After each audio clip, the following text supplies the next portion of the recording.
મહિલાઓના પર્સ તરફડાવતી 2 મહિલાને રેલવે પોલીસે ઝડપી પાડી હતી। આ અંગેની વિગત એવી છે કે રણોલી વિસ્તારમાં શ્રી ટાઉનશીપમાં રહેતા હેમંતકુમાર બંસીલાલ સૈની તેમના પુત્રવધુ નેહા તેમજ પૌત્રીને મધ્યપ્રદેશના મંદસૌર જવાનું હોવાથી તેઓ બાંદ્રા ઉદયપુર એક્સપ્રેસ ટ્રેનમાં છોડવા રેલવે સ્ટેશન પર આવ્યા હતા।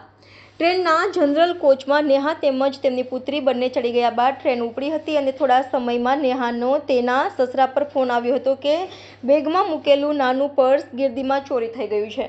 પર્સમાં સોનાનું મંગળસૂત્ર, રોકડ સહિત 42,000 જેટલી મત્તા હતી। આ અંગે હેમંતકુમારે રેલવે પોલીસ સ્ટેશનમાં ફરિયાદ પણ આપી હતી। દરમિયાન રેલવે એલસીબીના સ્ટાફને રેલવે સ્ટેશન પર 2 મહિલાઓ એક નાના બાળક સાથે શંકાસ્પદ હાલતમાં ફરતી જણાતા પોલીસે બંને મહિલાઓ પાસેનો સામાન તપાસતા એક પર્સ મળ્યું હતું, જેમાં રોકડ અને સોનાનું મંગળસૂત્ર હતું। આ અંગે ઝડપાયેલી મહિલાઓની પૂછપરછ કરતા બંનેએ પેસેન્જરોની ગીર્દીનો લાભ લઈ મહિલા પેસેન્જરના ખંભે ભેરવેલ થેલાની ચેન ખોલી પર્સની ચોરી કરી હોવાની કબૂલાત કરી હતી। પોલીસે બિંદુ, વિશાલ નીનામા અને સુનિતા ઉર્ફે દુબળી લાલાભાઈ મેડા બંને રહેદાહોદની અટકાયત કરી ચોરીનો મુદ્દામાલ કબજે કર્યો હતો।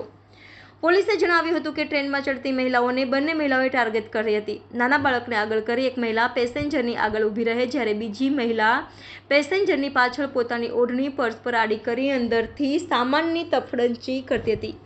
અગાઉ પણ આ બંને મહિલાઓ ઝડપાઈ હતી, પરંતુ ચોરીનો સામાન નહીં મળતા બંનેને છોડી દેવાઈ હતી।